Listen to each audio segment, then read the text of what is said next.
Bonjour, bonsoir, je suis content de vous retrouver. J'espère que vous allez bien. Aujourd'hui, on parle d'exercice et vous le savez, les conseils que je vous donne ne remplacent pas ceux d'un professionnel de la santé et vous allez trouver beaucoup d'informations complémentaires dans mes livres Plus jamais malade, mon approche globale pour un corps en santé.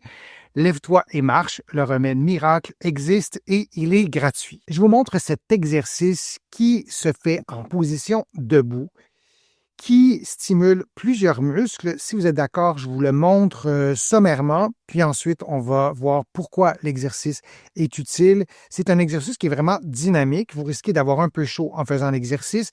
Vous êtes debout, vous faites un pas de côté. Je vous parle souvent de la marche, marcher vers l'avant, marcher à reculons même, mais de faire des pas sur le côté, ça stimule des muscles qui sont importants, notamment pour la hanche. Alors vous faites le mouvement que vous voyez et vous levez les bras et vous placez les mains en contact et les coudes aussi, si possible, selon votre morphologie. On va revenir à l'exercice dans quelques minutes, quelques secondes même, le temps de vous dire pourquoi c'est intéressant de faire l'exercice. L'exercice que je vous présente est intéressant pour la posture. Lorsque vous faites l'exercice, vous vous assurez d'avoir un bon alignement entre la tête, les épaules, le bassin et les pieds aussi.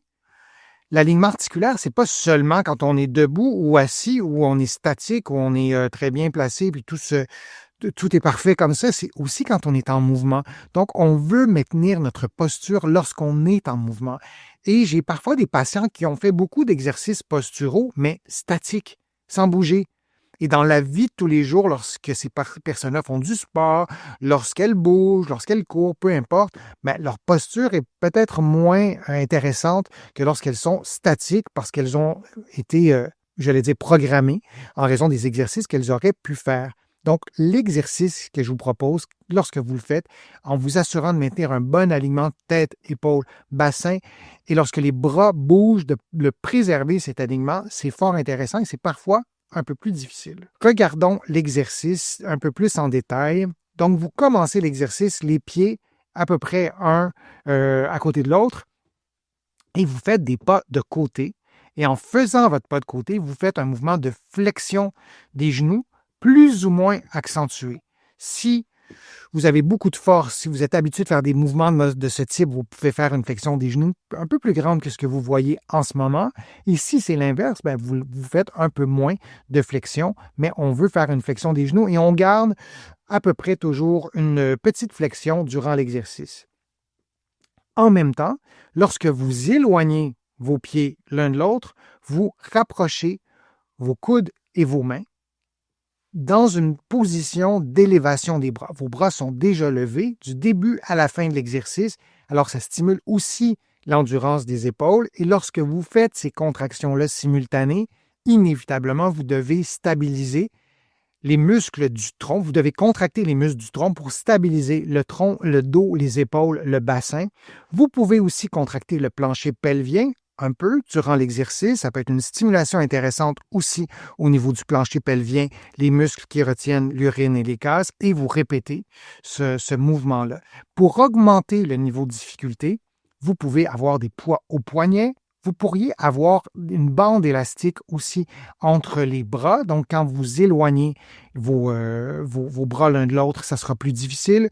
Vous pourriez avoir des poids aux chevilles, ça sera aussi plus difficile et vous pourriez faire l'exercice plus rapidement. Si vous voulez diminuer le niveau de difficulté, vous pourriez faire le mouvement seulement avec les membres inférieurs. Ensuite, vous prenez une pause, vous faites le même exercice, cette fois sans les membres inférieurs, et vous faites l'exercice seulement avec les membres supérieurs. Et lorsque vous aurez pris de la force, de l'endurance, lorsque la coordination des mouvements sera plus facile, vous pourrez aussi le faire simultanément.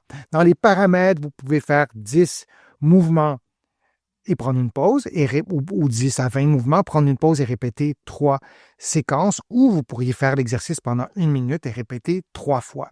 Je vous encourage soit à adopter cet exercice-là. Je vous le dis souvent quand je vous propose un exercice. Je le fais parce que j'ai des patients qui choisissent un exercice et pendant la semaine, le mois, ils vont répéter cet exercice-là pendant les pauses publicitaires, pendant leur pause au travail, sur l'heure du lunch, pour s'activer, pour bouger, pour pas perdre de vue que la contraction musculaire, oui, ça nous fait bouger, mais c'est important aussi pour notre santé.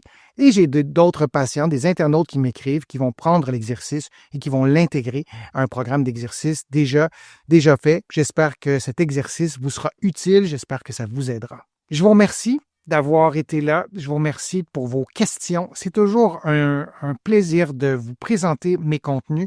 Je suis toujours ravi de lire vos commentaires sur les réseaux sociaux.